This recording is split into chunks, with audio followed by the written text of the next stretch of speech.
నూతన సంవత్సర శుభాకాంక్షలతో పాటు రానటువంటి సంక్రాంతి శుభాకాంక్షలు కూడా అందరికీ కూడా తెలియజేస్తా ఉన్నాం. ఈ నెలంతా కూడా రాష్ట్రంలో ఉన్నటువంటి పేదవాడికి ప్రభుత్వం చేస్తున్నటువంటి పండగ.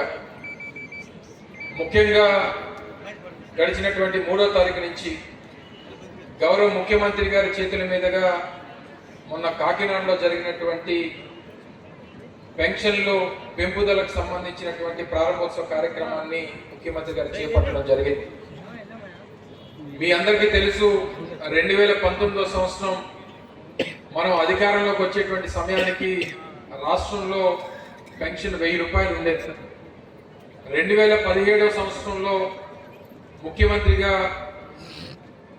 జగన్మోహన్ రెడ్డి గారు ఏ రోజైతే ప్రతిపక్ష నాయకుడిగా ఆ రోజు పాదయాత్ర ప్రారంభించేటువంటి ముందు రాష్ట్రంలో ఉన్నటువంటి పేదవాడికి నవరత్నాలను అందిస్తాను, ముఖ్యంగా రాష్ట్రంలో ఉన్నటువంటి వృద్ధులకి, వితంతువులకి, దివ్యాంగులకి 1000 రూపాయలు ఉన్నటువంటి పెన్షన్ని 2000 రూపాయలు చేస్తానని చెప్పి ఆ రోజు మాట ఇవ్వడం జరిగింది.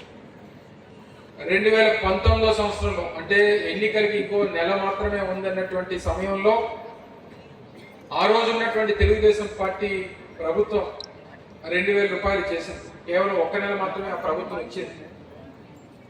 2019 మే మాసంలో జగన్మోహన్ రెడ్డి గారు మీ అందరి ఆశీర్వాదంతో ముఖ్యమంత్రి అయిన తర్వాత నేను చెప్పినటువంటి మాట ప్రకారం ఏదైతే 2000 రూపాయల పెన్షన్తో పాటు ప్రతి సంవత్సరం ఒక 250 రూపాయల పెన్షన్ని పెంచుతూ 3000 రూపాయల వరకు పెన్షన్ని పెంచుతానని చెప్పి ఇచ్చినటువంటి మాట ప్రకారం ఈరోజు 3000 రూపాయల పెన్షన్ని రాష్ట్రంలో ఉన్నటువంటి వృద్ధులకి, వితంతువులకి, దివ్యాంగులకి అందించేటువంటి కార్యక్రమాన్ని చేస్తా ఉన్నాం.